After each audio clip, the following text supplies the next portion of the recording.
Désormais, en tant qu'immigré en France, vous devez prouver votre niveau de français. À défaut, vous serez expulsable. Vous avez bien entendu? Donc, si vous êtes immigré, vous n'êtes pas français, que vous vivez en France, vous avez pour obligation désormais de prouver votre niveau de français. Ce ne sera pas des examens, voilà, des tests dans les examens B1, B2. Vous devez avoir un diplôme de français. À défaut, vos papiers ne seront pas renouvelés et vous serez expulsable. Il est inadmissible que vous viviez en France et que vous ne sachiez pas parler la langue du pays. Bref, écoutons ça ensemble. Pour Bruno Retailleau, aucun doute. Les immigrés vont devoir prouver leur niveau de français au nom de l'intégration.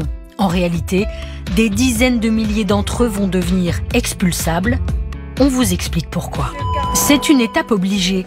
Pour obtenir une carte de séjour, les étrangers signent ce contrat d'intégration républicaine et s'engagent notamment à apprendre le français, mais aucun examen n'est exigé. Avec la loi immigration, ils devront désormais passer et réussir une épreuve écrite.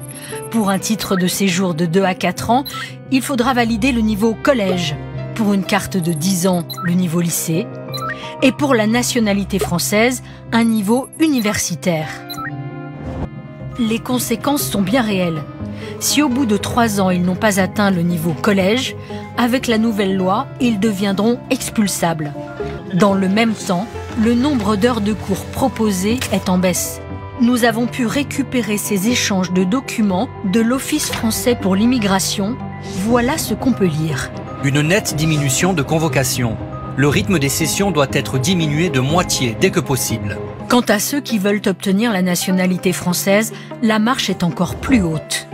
Au point que certains Français eux-mêmes se casseraient les dents sur cet examen de niveau universitaire.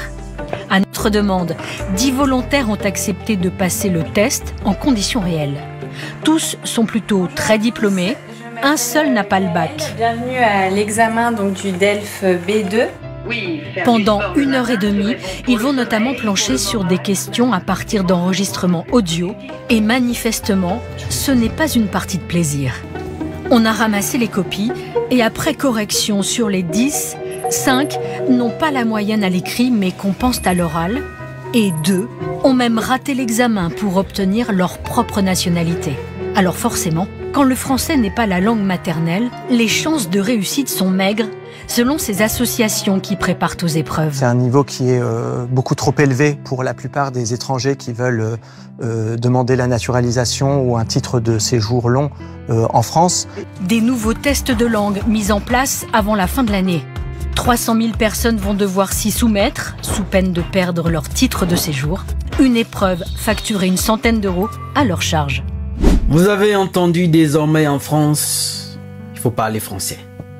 Ça veut dire ceux qui aspirent à la nationalité. Donc voilà, ceux qui sont fiers de brandir, je suis français, le passeport Bordeaux, je suis français.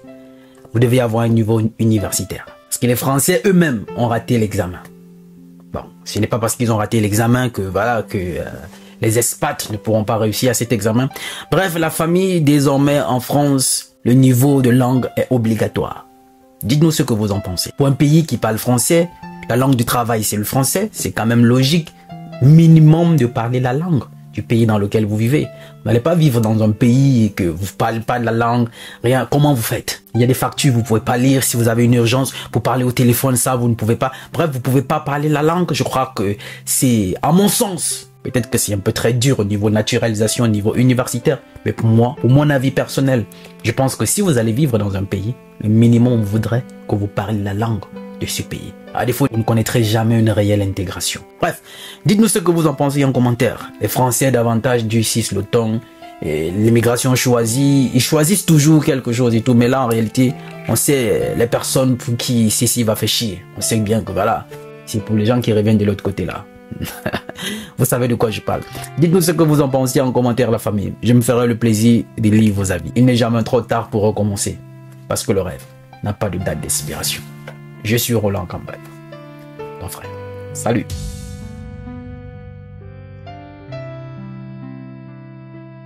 Avec Sendwave, l'envoi d'argent n'a jamais été aussi facile dans le monde. En plus, sans frais pour les deux Congos, le Cameroun et Madagascar. Téléchargez tout simplement l'application, renseignez vos coordonnées, choisissez le pays dans lequel vous résidez, remplissez le numéro de téléphone, vous allez recevoir un code que vous allez valider.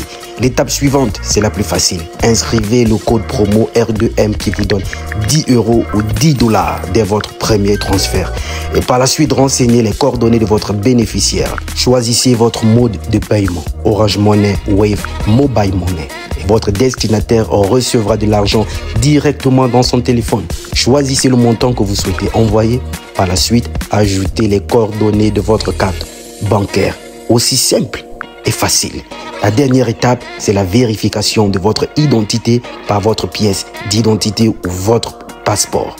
Une fois c'est fait, vous n'avez plus qu'à confirmer la transaction et votre destinataire recevra en un seul clic l'argent dans son téléphone. Je rappelle, sans frais. Avec Sendwave, l'envoi d'argent n'a jamais été aussi facile dans le monde. Rapide, sécurisé et moins cher. Utilise le code promo R2M et reçois 10 €.